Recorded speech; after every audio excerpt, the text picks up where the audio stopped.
All right, Pudge fans, Josh here, and today we are going to open my last loose box of beta, as well as this last little surprise. Since I tend to forget these, we're going to crack open the surprise first. In terms of what I'm going to talk about, it's going to be kind of a general one, not going to be market stuff, just going to be some other stuff. But first, we're going to get into this little thing. Again, I've had this one now. My goodness, I think I got this back in January. Here we are in February. All right, so let's crack this thing open. Maybe.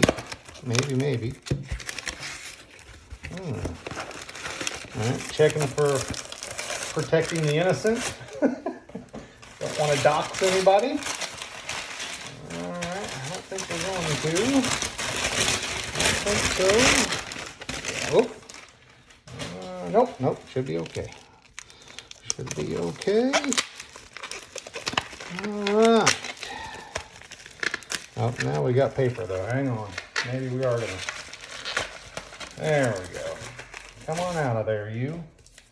Nope, looks like we're good. Looks like we are good. Let's just take a look here. Ta-da! Okay. There it is. Very cool. So this is yet again, oh, look at there, there's me. Another sample card. So I got this from one of the openings on Collector Art House. This is the original card. So I really like the ones that have a name change. It's a full-fledged name change. Also, as you can see, the glider really lets you move a little bit more. So that's pretty neat. I also think, yeah. Oh, wait, it's a minion. Oh, yeah, it's actually a minion. Well, that's just super cool. So instead of being an artifact, it's actually a minion. Oh, that is awesome. Okay, so there's that. But now on to what everyone wants to see. This is my last loose box of beta. Not sure if I'm going to get any more and do more openings, or if we're going to change over to something else again. Maybe do something a little different. Maybe talk about deck building, something like that. I know more channels are starting to cover that, so I'm going to be late to that game if I do jump in. And again, I'm not a super professional player. I'm more of a casual player. But, you know, maybe I'll do something. I don't know. We'll see. All right. Let's take a look here. All right. Going to start with the right column like we usually do, and work our way to the left column. What I'm going to kind of do today, so I'm just going to talk about, you know, my feeling about sorcery on the various, you know, social media platforms that we have out there. I feel like there is a lot of negativity right now, which, I mean, that is social media, of course. Foil cave trolls to start us off. Very cool. You know, but I mean, that's social media, right? You get negativity. But we really seem to be at a high point for sorcery at the moment. Especially with the failure of MetaZoo. People are like, oh, you know, it's the fate of whatever. You know, I think sorcery has got legs. I wouldn't be doing these. And there's another foil right off the bat. You know, I wouldn't be taking my time to film this if I didn't think this was going to be, you know, worthwhile and people wouldn't enjoy it. In fact, to get to kind of my point, so, you know, I would just ignore that. You know, enjoy the game. Just ignore the social media stuff. Go on there to get what you need, whether that's you know, advice on what to sell some curio at because you were lucky enough to get a curio and you want to use that to buy more boxes or whatever it is you need, and then just try to avoid those negative conversations. Because in my personal history, so I have not played a collectible card game since the original Innistrad block of Magic the Gathering, which was a long time ago. And I actually went to the pre-release. I played in the pre-release tournament. I played against some of the more negative people in the Magic community. And I was like, oh yeah, this is why I got out. So it was a really firm reminder as to why I don't like to do collectible card games, particularly those that have a highly competitive side to it. Now, things have obviously changed since then. Commanders, out there, a lot of people playing at home. First duplicate of the box. Ugh. People are playing more at home, so that's not as much of a problem. But if you want to play in those events, you are going to run into those folks. And for me, that just personally turns me off from a game. So that's kind of my biggest worry for me personally right now, is that, things are going to go that way with Sorcery. And for those of you who haven't been on the social media a lot, I have been doing a lot of promotion for the Spring Sorcery Social. So if any of you are interested in that, please sign up. I know that's going to date this video, but right now the Baltimore qualifier is sold out. The West Virginia qualifier actually is sold out. So we are at the only ones we got left. We got the New England qualifier. We're trying to get tickets posted soon for that Florida qualifier. I'm hoping by the time I put this video up that we have got that tucked away. For those of you who don't know what the Corson Cup is or what the heck I'm talking about, this is basically a massive event on the East Coast of the U.S. That is being put together by the Sorcery Social Club, run by Ra. And it is going to be epic. The top prize is going to be an alpha foil Corson Theus, however you say it. So big top prize. That card, I think it's going for about $2,500 right now, especially if you get one graded or whatever. Look at my piles. Piles are getting messed up. So, very big top prize. In addition, you're going to get 2 original paintings. One of them is being done by a painter that Ra knows. That's a friend of his. It's going to be very cool. Looking forward to that. Ooh, mix. We'll put that up top. So that's going to be very cool. Can't wait till we can talk about that and show that. And then 2 Fluent commissioned a painting. And that's also going to be added to it. That painting is going to be done, and I messed this up when I was talking to someone, by Truett Parrish. Yes, Truett Parrish is doing it. There's our first unique of the box. So, sorcery artist, Truett Parrish. Ooh, look at that. Foil unique. All right. Mr. Doomsday Prophet there.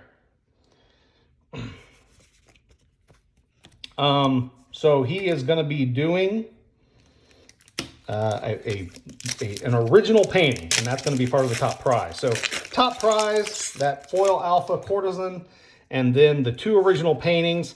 I don't think you could ask for more than that from a tournament. Just really an awesome top prize. What the hell? Okay, we have to stop. How? What? What? What? I am so confused. Oh, that's just dumb. True randomness, that's what we want. And maybe everyone else does, but not this guy. Oh, now I'm totally off my game. So, yeah, you know, those qualifiers are the only ones that have tickets left. Oh, man, boy, we are just smoking out the... Well, that's gorgeous. I really regret not buying this painting when it came up on Collector Art House's auctions. I should have bought this one, and I didn't. But anyhow, you've got the New England qualifier if you want to head out for that. And then we're also going to have that Florida qualifier. Those tickets, though, you know, hopefully will be available soon. So take a look at that. Just, you know, go on any of the Sorcery Discords. You'll probably see me posting about it there. I'll put that up there. I like an earthquake. You know, or check out, I post on the Facebook group. So, you know, you can find all the details there. But definitely check that out. Really looking forward to it. Also, just announced was the March of Mortals. I think that's what it was. March of Mortals down in Texas. And also Sorcery Con, but I believe Sorcery Con still sold out, but that one's been out there for a while, so I'm pretty sure everyone's aware of that.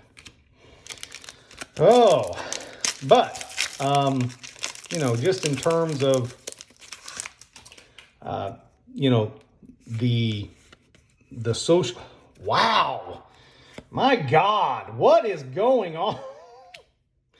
Oh, okay. Let's get back at it. You know, just in terms of, I really feel like, yeah, we're in a lull. We are. You know, we've had beta. It's been a couple months. The big excitement's over. I mean, there are still people out there still buying. Still, oh, nice. I love me a good smokestacks. Very happy. All right. Oh!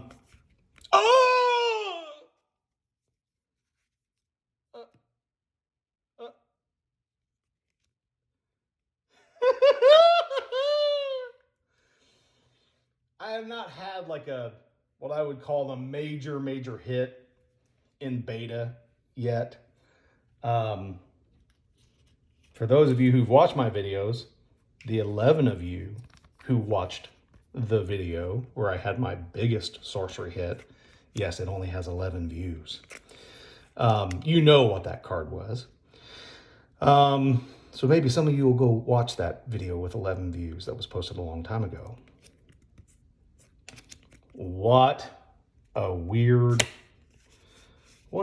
box. What a weird box. What a weird box. I don't even know what to do. What a weird box. Okay. I guess we can stop. I don't even need to open the rest of this. It's probably all trash. Not really. We're going to open the rest of this.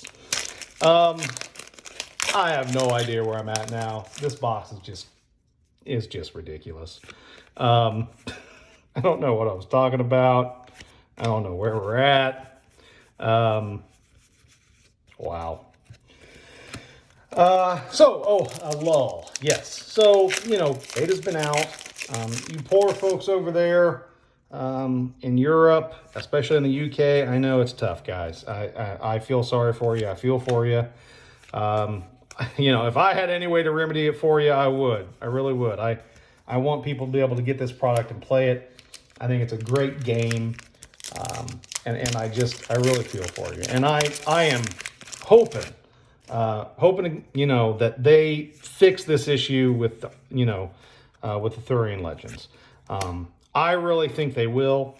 I think that they're going to fix it. You know, and they're going to make sure that everyone is taken care of across the world. So, you know, hang in there. I know it's a while. You know, everyone's saying, you know, late summer. That's kind of where everyone's kind of putting it. I'm still hoping for a big Gen Con release.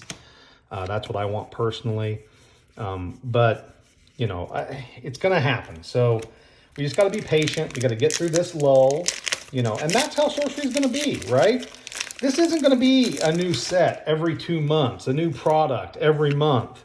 You know, that's not going to happen. Third Puppet Master in the box. That's not going to happen with this game. And there's nothing wrong with that. You know, I want I think the greatest thing about Sorcery is that, the last pack in the center column, is that people are going to be able to kind of come and go in this game. It's not going to be something all-consuming. Another Seasoned Sellsword. Where you have to constantly be following it, right? You'll be able to leave for a little bit. Let your collection sit for a couple months. You know, the next set comes out or the next mini product, and you can revisit. And I think that's good for a game like this. And there's an orb. You know, I think that's very good for a game like this, where you can kind of come and go. You know, it's not this constant pressure to be going and doing, and you know, you can do this a little bit more casually, and I think that that's great for this type of game, which is why, oh boy, I don't think I've ever pulled one of those from a beta box. I had to buy one to complete my set. You know, so that's why I took a chance on Sorcery, was because I was like, okay, they're saying one big set a year. I'll give this a shot. You know, hopefully we'll have a community that even at the competitive events, which I'm all for competitive events. You know, I wouldn't be helping out with the Corson Cup if I wasn't, you know, if I didn't think that those have value. So, you know, but I'm hoping that it will attract a certain type of crowd, you know, people who can accept that the game is a game. These are just little sheets of cardboard. Yes, some of them have dramatic value, and I think that that's great too.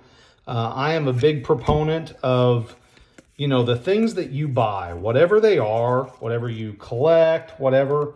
If you want to move on, I believe you should be able to recoup at least some of your investment. Now, there's an opportunity cost. That opportunity cost is you played with the cards, you enjoyed them, you know, that was part of the cost. So if you don't get all your money back out, if you don't, you know, make a profit, that's okay. You know, you enjoyed it while you did it, whether it's collecting, whether it's playing, you know, whatever side of it you decided to get involved in. And I think that that's great. But I do want these little slips of cardboard to have a little bit of value so that people can go on to whatever. Man, this box. Very nice. Can't complain about a bolt. You know, I want people to be able to move on to their next hobby, whatever that is. So getting back to, like, you know, I hadn't played a collectible card game since the Innistrad block of Magic. You know, instead, I did tabletop miniature games. That's what the... Oh, I don't even know. What is this? What is this? What is this? What? All right. You know, I played tabletop miniature games. That's what I enjoyed. You know, played them casually. There wasn't a constant new release for whatever force I chose, you know, and if there was, it was like one new unit. And that's what I really enjoyed. I enjoyed the painting aspect of it. You know, being able to... Oh, that's a cool looking foil. Yeah. You know, just being able to create my own, you know, theme, you know, with whatever my force was, you know, my own paint scheme, you know, create a little, man, you know, very nice there. Mechanism. Well, we might have another unique left in this box. You know, so that for me was why I really enjoyed that. And you know, I played with a few local friends, and, you know, that's what we did, and that's what I enjoyed. Now that hobby, getting your money back out of it, boo, boo, boo. Only because it's a duplicate, not the card itself. Only because it's a duplicate. But, you know, that's just, you know, that type of hobbies is hard to get your money out of, or to recoup a little bit. You can, you know, but it can be a very involved hobby. So, you know, but that's what I believe with these cardboard slips of paper. Yeah, you know, the cards that are worth, you know, thousands of dollars, you know, I'll admit, I think it's kind of neat that something like that can have that kind of value. Last pack. Before I do the last pack, let's finish this thought up. But, you know, just enjoy the game. Let's play the game and enjoy it. And yeah, I hope some of this has value. And I hope if some of you do decide to move on for whatever reason, you know, 10 years from now, and yes, I think sorcery will be here 10 years from now. At least I hope, you know, it will be. I hope that they don't have any major mistakes. You know, that's what, you know, I want for this to have a little bit of value. Yeah. And some people will disagree with that. Some people don't want that. And I understand their perspective. But for me, you know, I've always felt that's important that whatever your hobby is, that you have a way to exit that hobby and then maybe have a little bit, Imperial Road to finish us off, a little bit of money to move on to whatever your next hobby is once you sell out whatever that is. So a bit of a ramble today, kind of went through a lot of stuff. Man, this box, I mean, that's just flat out strange. And I pulled, you know, what's really funny is I think, not the box prior, but maybe one prior to this, I pulled one of these. So like I opened 3 boxes, this grouping of boxes, this is the third. In those 3 boxes, which were bought from which were bought from Team Covenant, I'll just say it. I bought 3 boxes from Team Covenant, and 2 Midland armies stretch across 2 of the boxes, and then 2 Doomsday Prophets in the same box. Weird. I hope you all enjoyed it. I don't know what's coming next. We'll see. Hey, take a look at the Corson Cup stuff, right? Take a look at those events. If you're on the East Coast, hopefully we've got one that you can still make, whether that's the New England qualifier or if that's going to be the Florida qualifier. But we'll see you all next time.